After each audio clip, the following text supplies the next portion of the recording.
Okay, now the story of Sucker Punch is. I'm gonna say it straight off the bat. The story is retarded, okay? I'm telling you right off the bat, but let me explain it a little bit. The story follows a girl named Baby Doll who, after a series of unfortunate events, get it? Get it? If you don't get it, then that's okay. I wouldn't expect you to get it.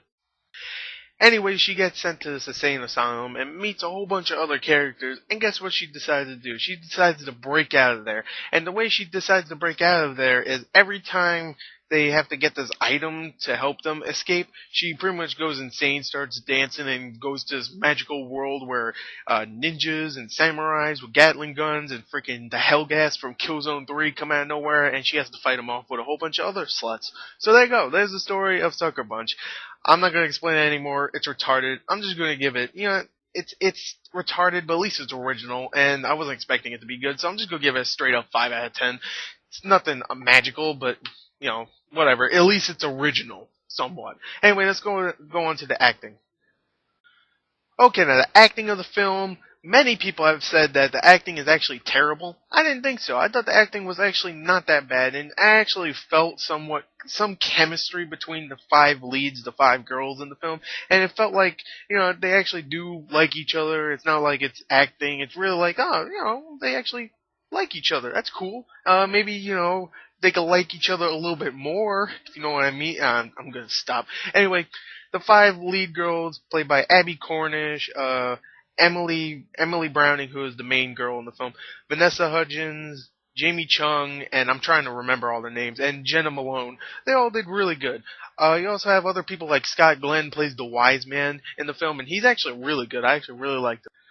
John Hamm is in the film, and he's good for the amount of time he's on it. He's really there for about 3-4 minutes. That's about it. Oscar Isaac plays pretty much the main bad guy, and he does really good. He overacts sometimes, but we needed some overacting because everybody else wasn't really overacting. They were somewhat acting, but they weren't overacting. I needed someone to just come in and say, "I'm getting angry." So he did it. Good job. Carla Gugino plays a Russian girl, and she has a terrible accent, but she's okay in it. And she's 42 years old, I think, and she's pretty freaking hot. So anyway, there you go. There's the acting. I thought it was okay. It wasn't great though, but it wasn't terrible like many critics have been saying. I'm gonna just give it the acting a 7 out of 10. I didn't think it was terrible. Let's go on to, of course, the main thing in the film, the visuals and action of the film. Let's do that. Okay, now the visuals and the action of the film are the 2 main things in this film. If you're coming here for story, acting, anything else, then you're going to be disappointed. Maybe besides the hot chicks. But anyway, you have the main 2 things right here. And I'm going to say right here, the visuals and the action are really, really good. I think they're great, actually.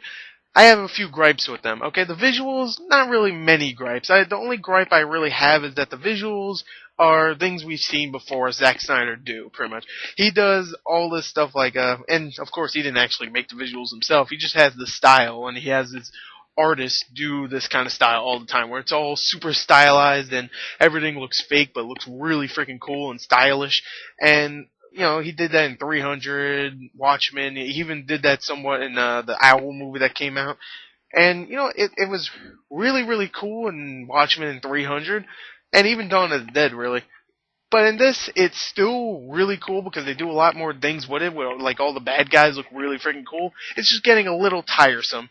And that gets actually to my next point with the action. The action's really cool. There's not that much of it. I would say about 30 minutes of the 140, an hour and 40 minute movie. There's 30 minutes of action, and the action's really cool, except there's one other thing he does all the time besides the stylish visuals. He does slow motion so much.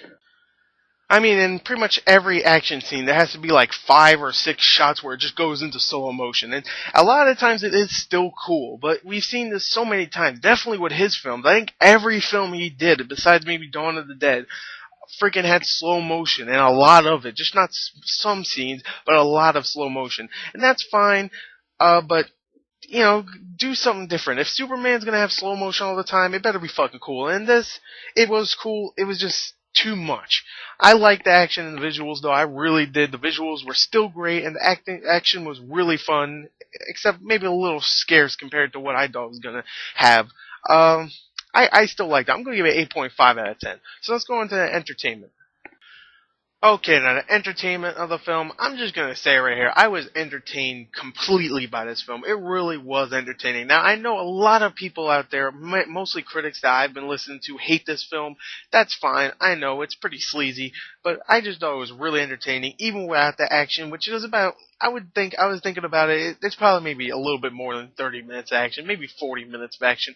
And when there's no action, it's still really entertaining, but when the action comes by, sure, the slow motion gets a little annoying, but I still think the action's really good. The visuals are awesome to look at, and the acting, not terrible. So I was expecting the acting to be terrible.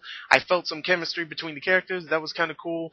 The dialogue wasn't as terrible as I thought, and I just thought the film was fun. Now, I know many people are going to hate it. Many people out there listening to this are going to go, ooh, he said it's not terrible. I'm going to see it. Only go if you're someone like me and don't really care what critics say and just want to have a good time. Shut off your brain at the door.